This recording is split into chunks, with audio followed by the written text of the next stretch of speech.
मणिपुर की राजधानी इम्फाल में हाल के दिनों में सबसे खतरनाक बाढ़, जिससे बुधवार को हजारों लोग प्रभावित हुए, जबकि पूर्वोत्तर क्षेत्र चक्रवाती तूफानों के प्रभाव से जूझ रहा है, जिसने एक दिन पहले इस क्षेत्र में कहर बरपाया था। ग्रेटर इम्फाल क्षेत्र से होकर बहने वाली इम्फाल और नंबुल दोनों नदियां, जो मंगलवार से खतरे के निशान से ऊपर हैं, कई क्षेत्रों में अपने किनारों को तोड़ चुकी हैं।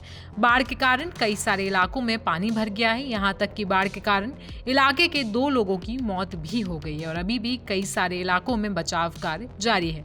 रिपोर्ट्स की माने तो लैंडस्लाइड के कारण एक 34 वर्षीय व्यक्ति की इसमें मौत हो गई और एक 83 साल की महिला सेनापति नदी में बह गई। बताया जा रहा है कि 1988 और 2015 के बाद मणिपुर में ये अब तक की सबसे खतरनाक बाढ़ है। एनडीआरएफ की टीम ने बताया कि हम बाढ़ से हुए नुकसान का आकलन कर रहे हैं, बचाव कार्यों की निगरानी कर रहे हैं। हमारे अधिकारियों ने अभी तक अपनी आकलन रिपोर्ट प्रस्तुत नहीं की है। मणिपुर के राज्यपाल अनुसुईया उइके ने गहरी चिंता व्यक्त की और कहा कि वो घाटी और पहाड़ी जिलों में घरों और संपत्तियों को हुए नुकसान से दुखी हैं। राज्यपाल ने कहा कि घाटी और पहाड़ी जिलों के निचले इलाके भारी जल मग्न हो गए हैं। इसके अलावा राज्य और राष्ट्रीय राजमार्ग 37 और 2 पर भूस्खलन ने आवश्यक वस्तुओं के परिवहन के मुख्य मार्गों को भी बाधित कर दिया है।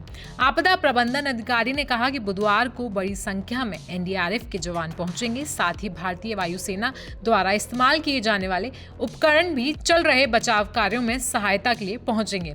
असम राइफल्स ने एक बयान में कहा कि कई स्थानों पर राहत प्रयासों की आवश्यकता है। नागरिक प्रशासन ने भारतीय सेना और असम राइफल्स से 28 मई की रात और 29 मई की सुबह 11 बजे तक बचाव और राहत अभियान चलाने के लिए कॉलम उपलब्ध कराने का अनुरोध किया है। बयान में कहा गया है कि सुरक्षा बलों द्वारा इम्फाल में चल रहे राहत अभियान में 300 से अधिक लोगों को बचाया गया है। इस बीच बुधवार को असम के 8 जिले भी बाढ़ प्रभावित हुए हैं, जिनमें से 155 लोगों को बराक घाटी के करीमगंज और कछार जिलों में राहत शिविरों में ले जाया गया, जो नदी के तटबंध टूटने से प्रभावित हुए। आपको बता दें कि करीमगंज में भी एक व्यक्ति की मौत हो गई है।